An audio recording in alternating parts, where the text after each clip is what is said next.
नमस्कार, times of Swaraj में आप सबों का स्वागत है। मैं हूं संतोष सिंह और आज हम टाइम्स ऑफ स्वराज में बात कर रहे हैं कि इस प्रदेश में किस तरीके से कॉन्स्टिट्यूशनल ब्रेकडाउन की स्थिति बनी हुई है। जरा इसकी एक दूसरी वानगी भी आप देख लीजिए। पहली वानगी तो राजभवन को लेकर हुआ। राजभवन हाय तौबा मचा दिया गया कि भाई आप कैसे मेरे स्वायत्तता पर सवाल कर रहे हैं, आप कैसे वाइस चांसलर का वेतन बंद कर सकते हैं। बड़ी बड़ी बातें हुई, वो विवाद चल ही रहा है। विवाद का प्रतिफल आप देखें कि राज्यपाल तक ये बात बोल दिए, शिक्षा मंत्री बोले, वो चीज़ें चल ही रही है। उसके बाद एक नया मामला सामने आया। शिक्षक अपॉइंटमेंट की जो प्रक्रिया चल रही है उसमें भी बीपीएससी जो जांच, परीक्षा से पहले जो जांच हो रही है, उस जांच को लेकर शिक्षा विभाग के अधिकारियों को उन्होंने कहा कि आप इसमें आप शामिल होइए। इसको लेकर शिक्षा विभाग ने बीपीएससी को एक पत्र लिखा कि इससे मेरा काम काज प्रभावित हो रहा है, इसलिए दूसरे विभाग से इस काम को कराया जाए। बीपीएससी को भी लगा कि ये तो हमारे संवैधानिक अधिकार पर सीधे सीधे चोट है। ये सारी चीज़ें चल रही थी तो चीफ सेक्रेटरी का आदेश निकला कि भाई शिक्षा विभाग से जुड़े हुए जो अधिकारी हैं उनकी सेवा फिलहाल मत लीजिए। उससे एक जो माहौल बनाने की कोशिश हुई है बिहार में शिक्षा के क्षेत्र में, वो माहौल कहीं न कहीं प्रभावित हो रहा है। और इन सब पत्राचार के बीच आज अतुल प्रसाद जो बीपीएससी के चेयरमैन हैं, सबको अपने अपने तरीके से अपनी बात रखने का एक अंदाज हुआ है। उनको भी एक अंदाज है कि वो सोशल मीडिया पर अपनी बात को, उस दर्द को बयां कर दिए। ये ऐसे से जो है तो जो चीज़ें चली आ रही हैं, जो कहा जा रहा है, वो इस तरीके से उन्होंने कहा कि ये तो सीधे सीधे तौर पर ये बर्दाश्त योग्य नहीं है। और शाम होते होते एक लेटर भी इशू हो गया और शिक्षा विभाग को नसीहत दी गई है कि इस तरीके की चीज़ें से आप परहेज कीजिए, नहीं तो ये सही नहीं है। ये आप सीधे सीधे तौर पर आप संवैधानिक इंस्टीट्यूशन पर सवाल खड़े कर रहे हैं। ये इस तरीके का पत्राचार अगर किए तो आप पर एक्शन भी हो सकता है। बहुत सारी बातें इस पत्राचार के, दोनों के पत्राचार पर आप देख रहे हैं कि पत्राचार के आधार पर चीज़ें चल रही है। लेकिन सवाल ये है, और वो बड़ा सवाल है, उद्देश्य क्या है और संवैधानिक प्रावधान क्या है। इस देश में तो संवैधानिक प्रावधान को लेकर, कॉन्स्टिट्यूशनल राइट को लेकर तो एक बड़ा डिबेट छिड़ा हुआ है। हाँ, ये लड़ाई अभी निर्वाचित सरकार वर्सेस जुडिशियरी में चल रहा है। निर्वाचित सरकार के सामने तो ब्यूरोक्रेसी की तो कोई हैसियत ही नहीं रही। ब्यूरोक्रेसी तो खत्म ही हो चुका है, पत्रकारिता भी खत्म ही हो चुका है। अब कुछ जहाँ कुछ रस्साकसी चल रहा है वो जुडिशियरी ही है। और वो जुडिशियरी में चीज़ें देखने को है कि वो कितने दिनों तक ये चीज़ें चलती हैं, क्योंकि जो चीज़ आप देख रहे हैं वो एक अलग डायमेंशन में चीज़ें चली जा रही हैं कि कॉन्स्टिट्यूशनल इंस्टीट्यूशन अब इस तरीके से आपस में उलझना शुरू कर दें, तब तो भाई एक क्वैश वाली स्थिति हो जाएगी। और वो स्थिति अगर के लिए कोई और जिम्मेवार नहीं है, जिम्मेवार खुद ये लोग हैं जिस तरीके से एक दूसरे पर को लेकर पत्राचार कर रहे हैं। तो स्वाभाविक है कि ये चीज़ें चली है तो पब्लिक डोमेन में भी ये चीज़ें अब आएंगी कि कॉन्स्टिट्यूशनल जो आपको एक आवरण मिला है, उस आवरण का आप इस्तेमाल क्या कर रहे हैं और उस आवरण के सहारे आप चीज़ों को कैसे देख रहे हैं। सही बात है कि बीपीएससी ने इस बार शिक्षक बहाली के मामले में बहुत ही पारदर्शी तरीके से परीक्षा ली है।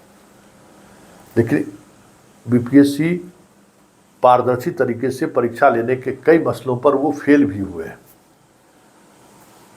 और जिस दौर में वो फेल हुए हैं उस दौर में बीपीएससी अपने कॉन्स्टिट्यूशनल राइट को जिस तरीके से देखा, उन्होंने ये नहीं देखा कि बीपीएससी के अंदर जो चीज़ें चली हैं या बीपीएससी के अंदर जो चीज़ें चली आ रही है पिछले कई वर्षों से, क्या उन चीज़ों पर भी विचार करने की ज़रूरत नहीं है। ये सारी बहुत सारी चीज़ें ऐसी हैं जिन चीज़ों पर ये समझने की जरूरत है। चलिए, एक नए तरीके से ये विवाद उत्पन्न हुआ है और होना भी चाहिए। ये जो रस्साकसी है ना इंस्टीट्यूशन के बीच, ये जब ये रस्साकसी होती है तो कुछ नई चीज़ें सामने आती हैं। बीपीएससी ने जिस अंदाज में अपनी बातों को रखा है बहुत सही है कि कॉन्स्टिट्यूशनली उनको वो अधिकार है और वो किसी और के लिए नहीं, शिक्षा विभाग के लिए ही वो काम कर रहे हैं, शिक्षकों की नियुक्ति को के लेकर ही काम कर रहे हैं। ऐसे में शिक्षा विभाग के अधिकारियों का वो सहयोग ले रहे हैं तो या इस्तेमाल कर रहे हैं, तो इसको इस तरीके से इशू बनाने की ज़रूरत नहीं थी। लेकिन शिक्षा विभाग भी अगर कह रहा है कि इस वजह से हमने जो मिशन की शुरुआत की है वो मिशन प्रभावित हो रहा है, तो फिर बीच का रास्ता निकालने का एक तरीका है चीफ सेक्रेटरी। भले ही कॉन्स्टिट्यूशनल रूप से कॉन्स्टिट्यूशन के रूप के तहत बिहार लोक सेवा आयोग स्वतंत्र इकाई है, लेकिन chief secretary head of the bureaucracy है, ये भी समझने की जरूरत है। और अतुल प्रसाद हो या चतुर्वेदी जी जो लोग पत्र जारी किए हैं वो भी उसी के कभी हिस्सा रहे हैं और अभी भी वो हिस्सा है। चीफ सेक्रेटरी के पत्राचार के बाद ये चीज़ें खत्म हो जानी चाहिए थी, लेकिन जिस तरीके से चीज़ें बढ़ी हैं, मतलब आने वाले समय में टकराव की स्थिति और उत्पन्न होगी, ये साफ अब दिखने लगा है। और इस तरीके की टकराव की स्थिति उत्पन्न होने पर जो तीसरा मतलबी तत्व हैं, जो मतलब साधने वाले तत्व हैं, वो तो इसका लाभ ही उठाते हैं। वो तो चाहते हैं कि इंस्टीट्यूशन आपस में एक दूसरे से लड़ते रहे और उस लड़ाई का वो फ़ायदा उठाएं, चाहे वो बीपीएससी के अंदर काम करने वाले लोग हों, चाहे शिक्षा विभाग के अंदर काम करने वाले लोग हों। जिस तरीके से मतलब, क्योंकि देखिए जो कुछ हो रहा है शिक्षा विभाग में, वो सीधे सीधे तौर पर एक ऐसी जमी जमाई भ्रष्टाचार की उस व्यवस्था पर सीधे तौर पर हमला हो रहा है जिस पर हमला करने की साहस किसी सरकार ने नहीं उठाई हो। आज ही हमारी बात हो रही थी कि किस तरीके से लालू यादव के शासनकाल में शिक्षक आंदोलन करते थे, हड़ताल पर जाते थे और जगदानंद सिंह जैसे मंत्री को भी मजबूर किया जाता था कि आपको ये बातें माननी है, लेकिन वो चीज़ें उस तरीके से चली आ रही थी। संगठन और यूनियन इसलिए नहीं कि पढ़ाई हो, बेहतर हम रिजल्ट दें, कुछ यूनियन की स्थिति किसी और रूप में सामने आ रही थी, सरकार असहज हो जाती थी। लेकिन आज स्थिति समझ सकते हैं कि किस तरीके से चीज़ें बदल रही हैं।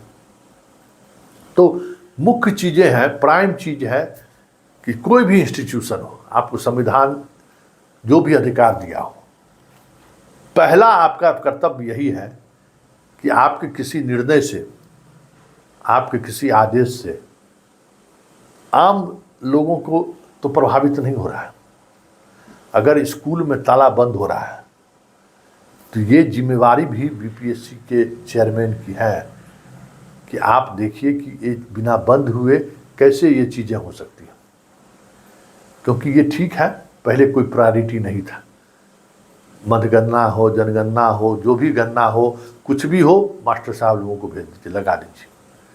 लेकिन अब जब बात पढ़ाई की हो रही है और जिस गंभीरता के साथ पढ़ाई की बात हो रही है कि शिक्षक को किसी भी परिस्थिति में स्कूल पहुंचना है, शिक्षक को बच्चों को पढ़ाना है, शिक्षक की उपस्थिति अनिवार्य है, उसको लेकर पूरी टीम रोजाना मॉनिटरिंग कर रही है। ऐसे में आप संवैधानिक इंस्टीट्यूशन के हेड हैं तो आपकी ज़्यादा जिम्मेवारी है कि उन चीज़ों को हम ख्याल रखें जो प्राइम चीज़ है। आप सर्टिफिकेट की जो जांच करा रहे हैं, कई और एजेंसियां हैं जिन एजेंसियों के माध्यम से आप जांच करा सकते हैं, लेकिन अगर स्कूल में ताला बंद हो जाए, शिक्षा विभाग के अधिकारी स्कूल का निरीक्षण करना छोड़ दें, तो वो जो नुकसान होगा, जो आपको लगता है कि इसका कोई नुकसान ही नहीं है, नियमित पढ़ने का जो एक अंदाज होता है, वो जो रिजल्ट देता है वो, और जो आप महीना में एक सप्ताह गायब रहिए वो, दोनों में फर्क पड़ता है ना। तो एक विभाग उस सुधार की तरफ जाने की कोशिश कर रहा है, और ऐसे में हमें लगता है कि कॉन्स्टिट्यूशनल क्राइसिस के सहारे ये दिखाने की कोशिश कि आप हमारे राइट पर हमला कर रहे हैं, इसके बजाय हमें लगता है कि सबको मिल बैठकर इस राज्य के शिक्षा व्यवस्था को पटरी पर कैसे लाया जाए, इस राज्य में बीपीएससी की परीक्षा समय पर और बेहतर तरीक़ा से कैसे हो इस पर, और फिर विश्वविद्यालय में पढ़ाई का माहौल कैसे वापस लौटे, इस पर अगर मिल बैठकर अगर पत्राचार हो तो हमें लगता है कि चीज़ें बदल लेंगी। लेकिन जो चीज़ें चली है उससे किसी कॉन्स्टिट्यूशनल बॉडी को कोई लाभ होने वाला नहीं है। एक दूसरे के ऊपर आरोप प्रत्यारोप का ये सिलसिला अगर चला है तो इसका नुकसान कॉन्स्टिट्यूशन को ही होगा। कॉन्स्टिट्यूशनल बॉडी के जो प्रमुख हैं वो तो आज हैं कल नहीं रहेंगे, लेकिन इस तरीके से आपस में एक दूसरे से लड़ेंगे तो उसका लाभ तीसरा उठाएगा, और वो स्वार्थी तत्व तो इसके इंतजार में बैठे ही रहते हैं। चलिए, अच्छा है एक अधिकारी की वजह से पूरे पानी में तो हलचल की स्थिति उत्पन्न हो गई है ना, पानी में वाइब्रेशन तो हो रहा है।